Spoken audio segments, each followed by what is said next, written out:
So up until last week, things were a little bit quiet on this channel, but I can assure you it's not because nothing has been happening. Quite the opposite, in fact. I've been up against it behind the scenes, and today I get to show you why.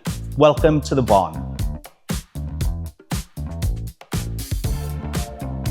Now this space, it means something. It's not just a bigger garage or somewhere where I can dry store motorcycles, because as much as I'd like to do that, it's not for that. This is somewhere where I can set up a bit of a base. I can think, I can film, and I can plan, and I can, more importantly, build on the R6 that has just been sat here for way too long doing nothing. Now I moved this down here a few weeks ago. You can see it's pretty much ready to rock, and you can see a lot of stuff going on behind me that I still need to organize. But yeah, I've carved out this corner of a much bigger barn so that I can focus on this one project, get that thing done, because that thing means a lot to me. This bike started it all for me. Now this isn't going to be a full-on nut bolt and bearing restoration with powder coated everything.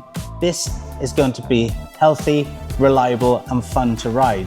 Treated with respect, but no corners cut.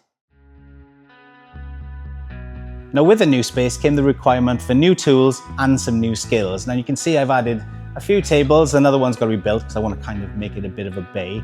I've got a nice little trolley that I can move about with all the stuff on it, which is pretty cool. But more importantly, and more excitingly, I've got this big compressor. It's 200-litre bad boy. It is absolutely class. And I've got all this spray gear as well, because somebody has been doing a little bit of learning behind the scenes.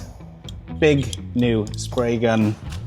And also a mini little airbrush, because I've got those little skills in the bag now as well. For those of you who know that kind of equipment, you know that is enough to spray a car should I ever need to spray a car, but I don't need to.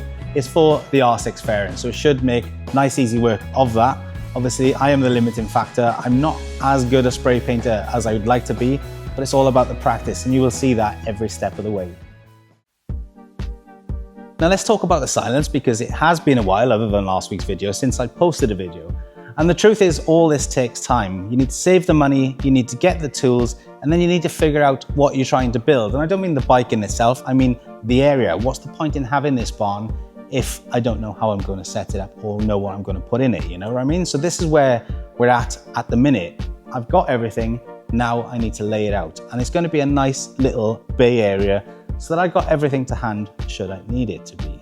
And yeah, the costs, they can all start to add up when you factor in things like consumables, the parts for the motorcycle, and the tools as well. But with this project, I'm not like chasing perfection with it. I'm just chasing quality, consistency, and I'm hopefully going to put out something that others can learn from as well.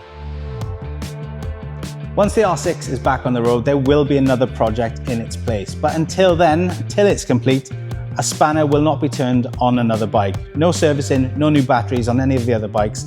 This one is the priority.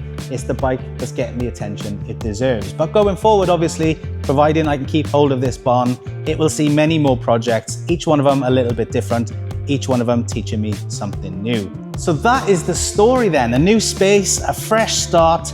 Click subscribe if you want to follow the build. I will be bringing you everything I can, but one focus, one project. Welcome to the barn.